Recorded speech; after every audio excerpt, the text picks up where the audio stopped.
Evelyn to Philip, Friday, May 21st, 1943, 7 p.m.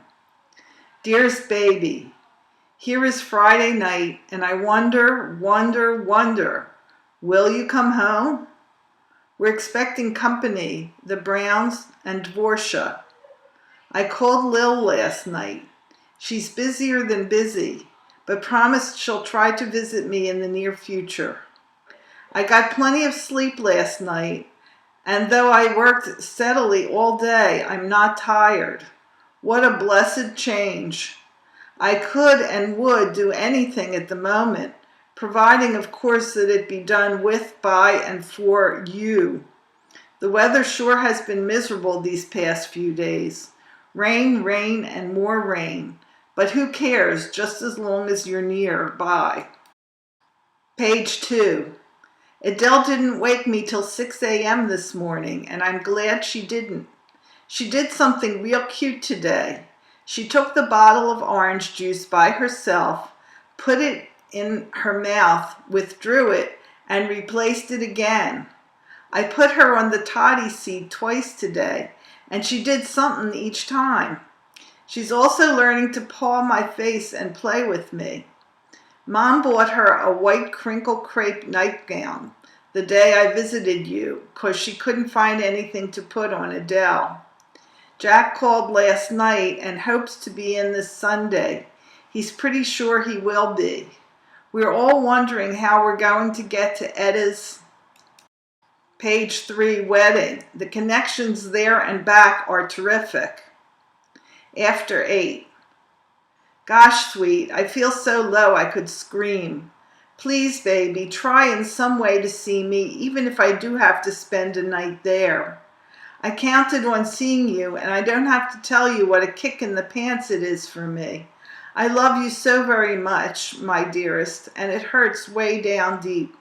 I don't think I'll go to the wedding, as I would rather spend Sunday with you if it's permissible. As to the possibility that you may soon leave, I merely catch my breath and can't seem to breathe anymore. Phil, words, Page 4, fail me at the moment. I'm all feeling, and I'm afraid I might spill over. Incidentally, sweet, try to remember to tell the operator to cut in at 5 minutes, or at the end of time the call is permitted to run. I want to talk to you, but I also want to visit you, money permitting. Don't think me economical, sweet, but it will be impossible for me to borrow any more monies, and since I'm pretty much in debt on next month's check, I want to keep unnecessary expenses down. Do you blame me? I think we are permitted to talk 5 minutes for 25 cents. Good night for now, baby, but it won't be a good night for me.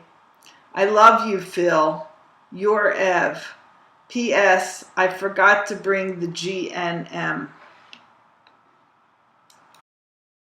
Philip to Evelyn, Friday, May 21st, 6:45 p.m. My sweet, today was a bitter, disillusioning day, full of disappointments and frustrations. This morning, I found out that there will be no passes issued until further notice. This may be another week, or even 2 or 3 if we're here that long, which is extremely doubtful. When I saw you Wednesday, things looked a whole lot brighter than they do now. I look forward to seeing you 2 or 3 times a week for the next few months. Now, with all signs pointing to an early departure, possibly the first week in June, we'll be lucky if we see each other at all. I'm going to try to call you now, Chippy. We'll continue later if I have time. Saturday, May 22nd, 1:30 p.m. Sorry, I just couldn't finish this last night. Page 2, baby, but after I called you, the boys took the truck to the movies instead of heading back to camp, so I didn't get back till 10:30. All the other fellows in the hutment were already asleep, so I couldn't very well light a candle to write by. I figured I'd finish it early this morning, but I was overly optimistic because we had a hike scheduled. We walked about 10 miles to and from Brown's Mills. When we got back, we found a schedule on the bulletin board for a guard at 6 p.m.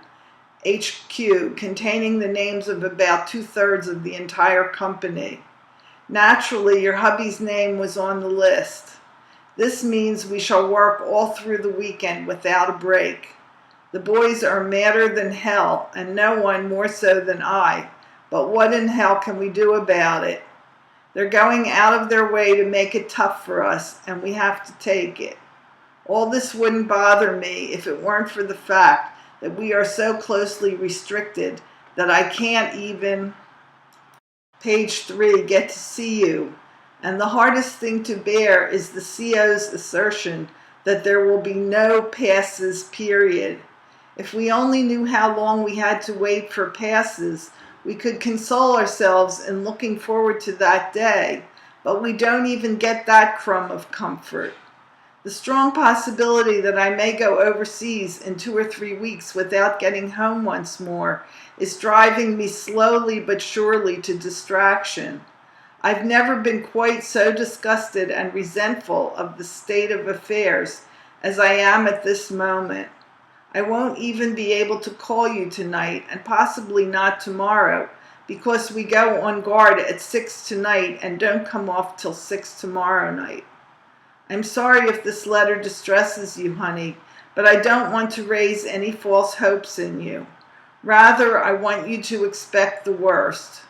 As I told you yesterday on the phone, as soon as I hear of a break in the present wall of obstacles, I'll let you know.